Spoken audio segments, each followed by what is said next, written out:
come to the bold analysis. After the national tree planting exercise, a caucus of Nyeri leaders led by the governor Mutahi Kahiga retreated to the regional UDA office in Nyeri in an exercise to conduct the grassroots sensitization exercise about the upcoming grassroots election of the UDA party. And in that meeting, it was attended by elected members of parliament from Nyeri, the MCAs, which are the largest caucus, and the county leadership, led by the governor himself. And in what looks like strict instructions from the deputy president, the Nyeri leaders placed two demands, that these demands must be met before the UDA party conducts grassroots elections. And these are the demands. So, we want the Secretary General, and we also want the Deputy President. We also want the Deputy President, the Rigathi Gachagua, to be the Deputy Party Leader. In fact, we want one Deputy Party Leader. You don't need some microscope or any instrument to actually understand that these leaders were speaking from from some influence, and of course we realize that they looked angry. They look angry. So you're wondering what had really angered them about it, or this is something that is quite deep in their hearts. Now, Nyeri County is, according to me, is the headquarters of UDA party in Mount Kenya, because UDA has its regional offices there, even though quite a number of people staying in Nyeri town do not know where those offices are. It's also the home county to the deputy president. Now this hardline position, I was looking at it and it has made me remember when the speech that Ruto gave during the just recently held National Governing Council meeting in Bomas of Kenya.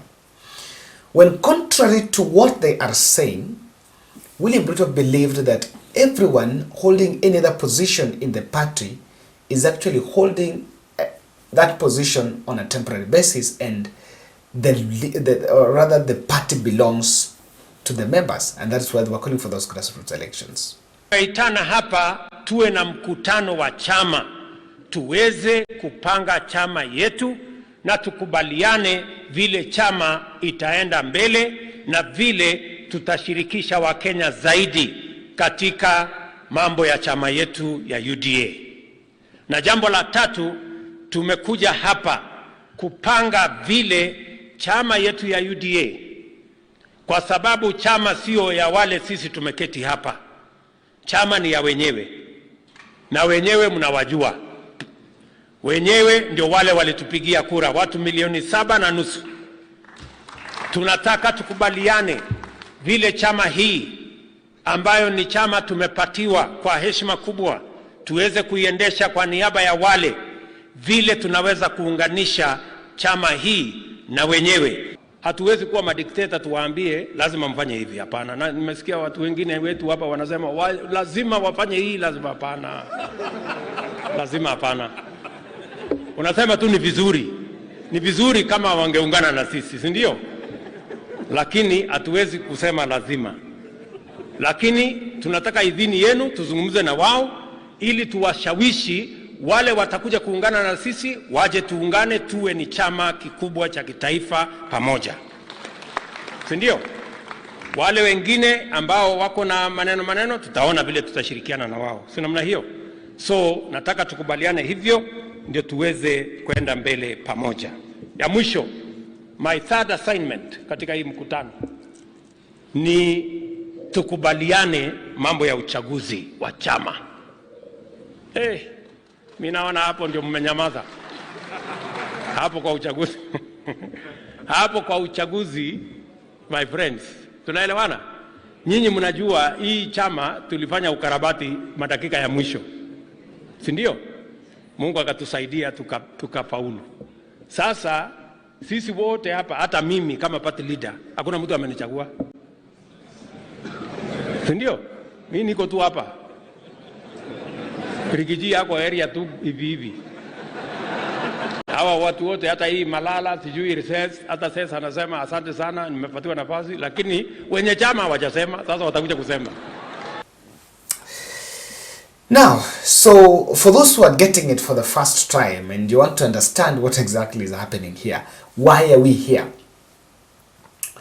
We're here because those two positions, those two contentious positions they're talking about is the deputy party leader and the secretary general. Now, UDA party adopted the ODM template, and by the way, they have, it is somewhere in their constitution, they wanted to change that constitution to edit, to tweak the UDA party constitution a bit so that it can mirror the ODM one. So, and you know the ODM one has, and what it has is that it should have one party leader, and in ODM that party leader is the automatic flag bearer, and that is why Raila fell out with Mudavadi in 2012, because Mudavadi wanted at least people to go for nominations, but the ODM party said the party leader is the presidential candidate. I believe that is also in the UDA, and two deputy party leaders. So in UDA, their demand, or Ruto was trying to push for the party to have two deputy party leaders, two more, so there will be three. These two more deputy party leaders, one of the names that was fronted was Johnson Sakaja. Sakaja is the governor of Nairobi, and Sakaja has been at loggerheads with the deputy president. They don't meet eye to eye. Realize, if you've been following, you understand that is not something new.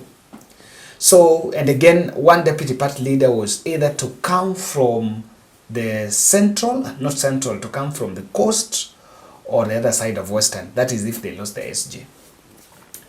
So that discussion was here about getting one person to be the deputy party leader, to be deputy party leader.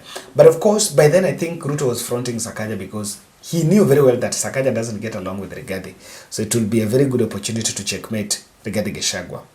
Now, Malala on the other end is also not been finding it easy.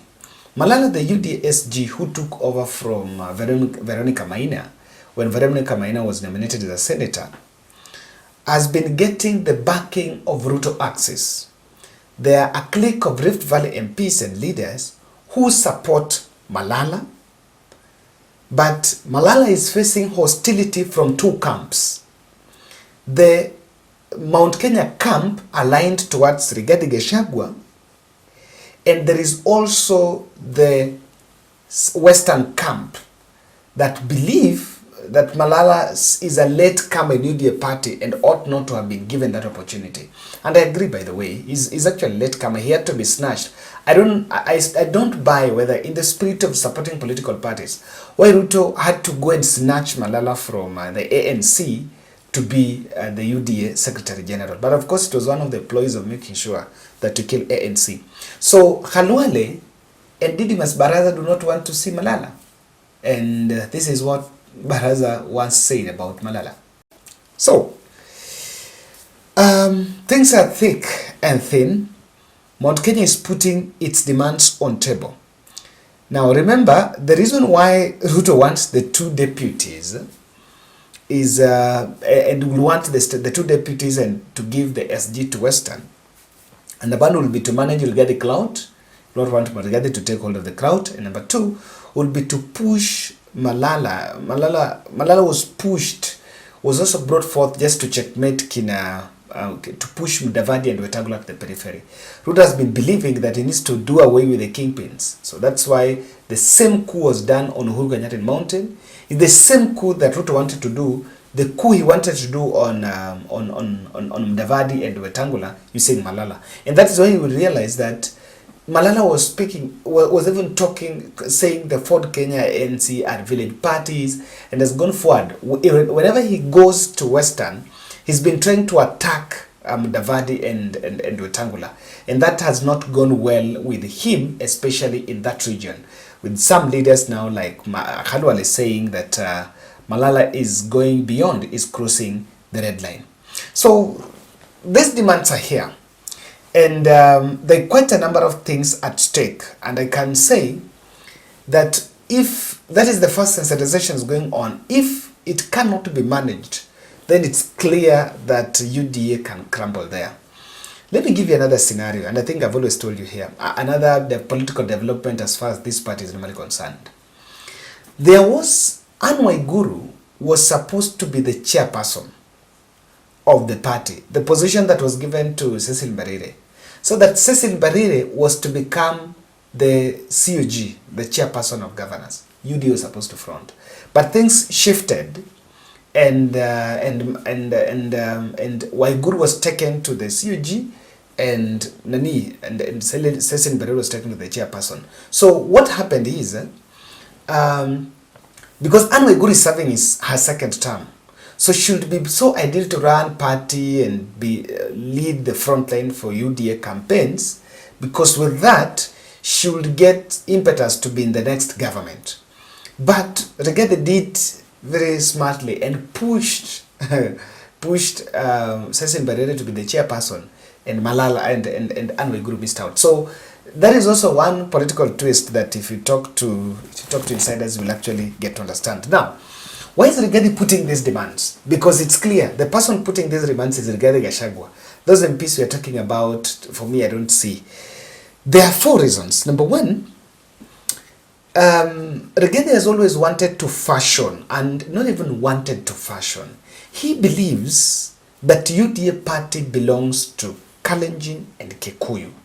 Just the same way he believes that the Kenya Kwanza government is a government that belongs to Kalenjins and Kikuyu. And for him, I think from his own political playbook, what he believes is you just need to maintain the status quo.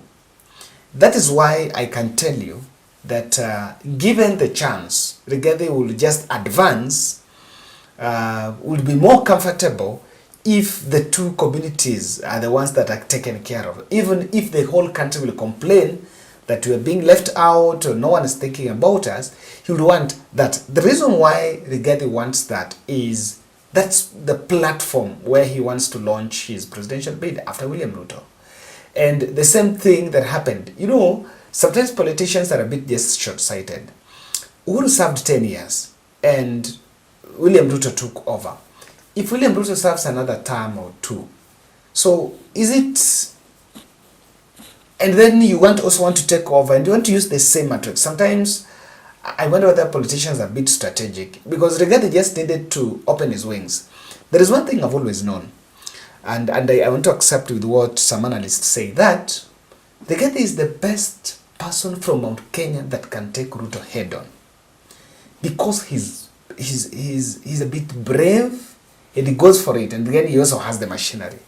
However, that grooming, you know, that national grooming is where he cuts the line. At the end of the day, you can want to be president, but you cannot just blatantly come out to show that you are a Kalenjin and so. And so there is the truth of the matter here is, it makes a lot of sense for Mount Kenya maybe to demand an SG or deputy party leader. But I believe if they get deputy party leader, then they should just let the SG to go to another place. Or if they get the SG, then they should just let the party leader position to be decentralized. Otherwise, what will Kalenjin say? Now that they have the party leader who is the president, will they demand another position? But I can tell you, this position of Secretary General, William Ruto will be more cautious. And I can tell you, Ruto would want to give that position to any other person, but not a Rigathi axis. And the lesson is learned from ODM. I remember in 2014 when ODM was just to conduct elections and grassroots elections, and by that time there was Ababu Namwamba, who was vying to be the SG by then. And there were some rumors that Ababu Namwamba was already the party that had been infiltrated, and Ababu was even to run with the party and sell the party even to the other side. And things had to go, and in fact the men in black were planted to make sure that grassroots elections did happen, and then it came up and Asanjo was given the deputy party leader and Agnes Zani was given the secretary general. Before then it changed and it was handed over to to Sifuda. So remember that. So it's a position because that's a person that holds, that's the set of the party. In fact, that is a person who can take away the party. Number two reason why these demands have been placed is Rigathi Gachagua wants to infiltrate UDA 2027 elections so that he can plan his 32 bid. This is what Ruto did in 2017. Ruto ensured that all the bigwigs in Mount Kenya, that is the likes of the Jamlek Kamau, those were the powerful people by then, the Jamlek Kamau, the Meru governor, that is the then Meru governor Peter Munya, and that's why Peter Munya has a very bitter venom against Ruto. The then Kiambu governor, that is Akapogo, that they all lost at the 2017 elections, that did not make it because he knew very well that he was making his projections that hapa mbele things were going to be tough. Now Rigathi Gachagua also want to manage, even at the UDA nomination, he will want to have deep and penetrate the system so that with that, he will be able to control and call the shots from another corner. Number three, I think Rigathi wants to play a lead role in Ruto's 2027 re-election campaigns. But then that is also what Ruto doesn't want. And Rigathi wants, because immediately Ruto takes over, he wants to take the credits, the same thing that Ruto used to do against Uhuru Kenyatta when Ruto was reminding us that, you know what, I made Uhuru Kenyatta the president, I campaigned for Uhuru Kenyatta, and that is why this demand is being placed now, that I need to. You know, if they have the secretary general as the deputy party leader, they will be running the party affairs. We want to run the party affairs and fashion himself as the party. In fact, Rigathi, I can tell you that if he becomes the only deputy party leader of the party, then that means if Ruto gets re-election and Ruto becomes the president, after 2027, Rigathi will declare himself the party leader and tell William Ruto to step aside because he's not interested in politics anymore. So that's it. And remember, this discussion about deputy party leader was a big problem. Even at the UDA breakup, even Ruto was to be removed as the deputy party leader. Remember the way he didn't have a very strong position. And I even wonder why these fellows are pushing for it, because Ruto was a deputy party leader, but at that fallout, he fell out with William Ruto, with Uhuru Kenyatta, and never that influence of being a deputy party leader was never felt anywhere. Lastly, I think Rigathi believes that with that, they will be able to consolidate party power for Mount Kenya kingpinship. And that probably will point out to why the machineries have been sent. Thank you, guys. I'm leaving with a video about our donations in Kibera when we donated the 5 wheelchairs. And thank you, guys, for people who have been reaching out. I believe as we go to 2024, yeah, I'll pick some of the projects we've done and maybe develop them to full programs, and I think we run it so that we have a bit of sustainability. Asanteni.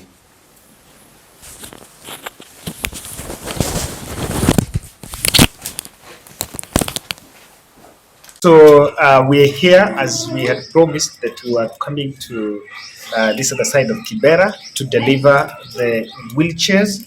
So because of the other residential training that the mothers of the kids had, we had to reschedule to this Sunday. And we've come here to Mekuja. We've brought the 5 wheelchairs that we had earlier stated. Even though we've not, wazazi wengine hawakumake, we manage around 3, yeah? Yeah. To manage 3, others are absent, but we've had the 3 that wako hapa, but the other wheelchairs we have. So tuna believe kwamba the team itawapatia wataweza kupewa the wheelchairs. Now I want to not introduce, but I want to give each parent atasema something a minute. But before them, I need to introduce these 2 ladies around me. I know you're seeing them for we've seen them the second time. So Kibera is normally our admin. Sasa tukishafanya, she's the person that an engine behind all this, and we also have else on this end. So Kibera, itabidi uongee na watu alafu tuwapatie. Okay, so for me, I'm just going to say thank you for the people who came through. As you can see, we were able to get the 5 wheelchairs, and thank you so much for what when you waliweza pia to come through for us, mkatupea the funds. We really appreciate, and also for the management, we just want to believe that when you wajamii kukuja pia watapewa zenye zimepatikana. I think that's all for me. Thank you very much.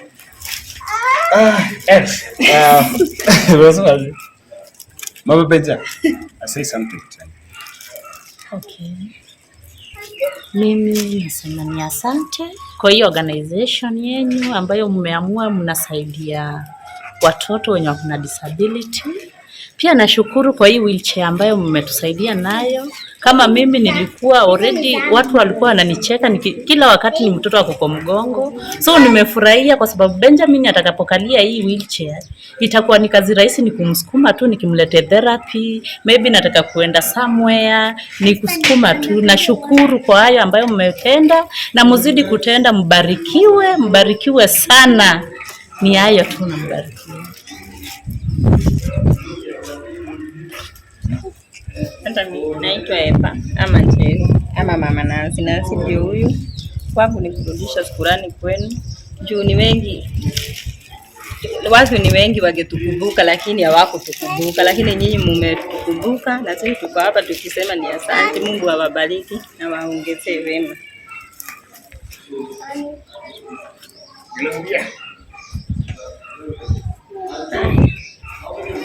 Na mimi naitwa Sara Kemto, Mama Gloria. Gloria ndio huyu already amekalia wheelchair. Na mimi nashukuru Mungu kwa sababu yenu. Mungu amewatumia, mmekuja kutusaidia. Ndio watoto kama Gloria ni mkubwa, kumbeba kwa mgongo ni shida. Nashukuru Mungu, Gloria amepata wheelchair, ataendea shule Januari. Wacha Mungu awabariki. Mali hiyo pesa imetoka, na Mungu airudishe. Mbarikiwe sana na Mungu awaongezee. Nimeshukuru. Thank you. Yes, so yes, on behalf of this amazing team, asante sana. I'm just short of words. We mentioned that intervention ya disability, we will try to still upscale. Nimerealize kwamba the number of kids in need of wheelchairs ni wengi sana. We cannot, but I believe with this start, as we roll into 2024, we'll be able to support and develop this as a full program, and support the team that we have here, so that we move forward. Asante sana.